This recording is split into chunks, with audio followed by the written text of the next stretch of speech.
नमस्ते दोस्तों। अगर आप भी डरावनी और रहस्यमयी कहानियां पसंद करते हैं तो हमारे चैनल आर्या हॉरर टून को सब्सक्राइब करें और बेल आइकन दबाएं ताकि अगली डरावनी कहानी आपसे मिस न हो। बिल्ली ने किया लड़की को प्रेग्नेंट। भाग एक रात की भूल। गांव का नाम था भटकापुर। एक 16 साल की लड़की थी, कविता। वह गरीब थी, दिन भर खेतों में काम करती और रात को जल्दी सो जाती। एक रात खेत से लौटते हुए वह एक सुनसान रास्ते से गुजर रही थी। तभी उसके सामने एक काली बिल्ली आकर बैठ गई।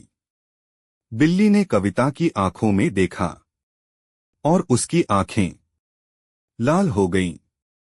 कविता को चक्कर आने लगे और वो बेहोश हो गई। जब होश आया तो उसका पेट दर्द कर रहा था, लेकिन उसे याद कुछ नहीं था। भाग 2 डरावने सपने। अगले कुछ हफ्तों में कविता को अजीब सपने आने लगे।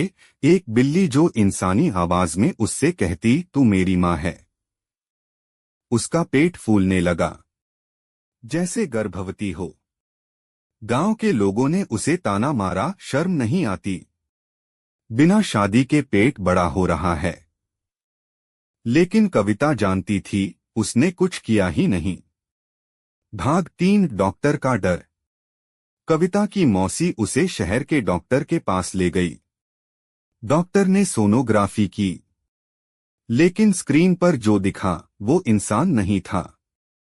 स्क्रीन पर एक छोटी बिल्ली थी, मगर उसका चेहरा इंसानों जैसा था और वो उल्टा घूर रही थी। डॉक्टर चीख पड़ा, ये तो राक्षसी गर्भ है।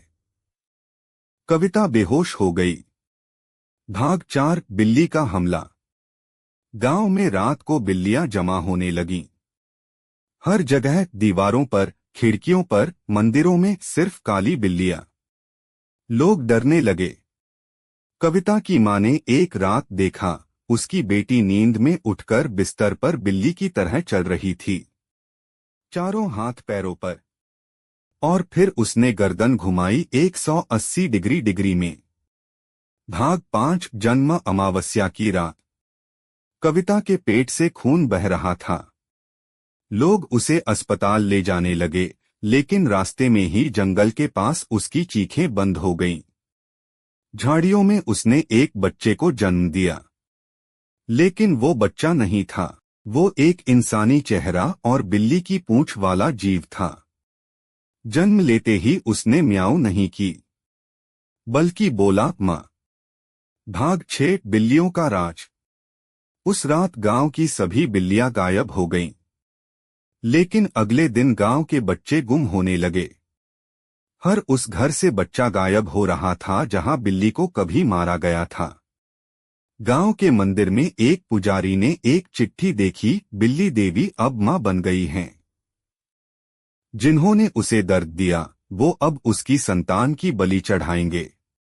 भाग 7 बच्चा या दानव। कविता का मानसिक संतुलन बिगड़ चुका था।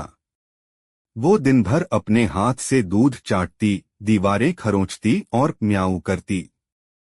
लोगों ने उसे बांध दिया, लेकिन रात में उसका बेटा आता, जो अब 2 साल का दिखता था, लेकिन असल में सिर्फ 3 दिन का था।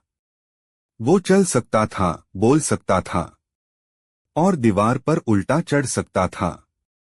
भाग 8 आखिरी बलिदान। गांव के सबसे बूढ़े आदमी ने बताया, ये कोई आम बिल्ली नहीं थी। ये एक नर बिल्ली की आत्मा थी जिसे 100 साल पहले जिंदा जला दिया गया था। अब वो मां बन चुकी है। गांव वालों ने मिलकर उस बच्चे को पकड़ने की कोशिश की, लेकिन वो गायब हो गया। कविता भी एक रात जंगल में चली गई और कभी नहीं लौटी। अब भी कभी कभी जब गांव में नई बिल्ली जन्म देती है तो उसका बच्चा इंसानी चेहरा लेकर पैदा होता है।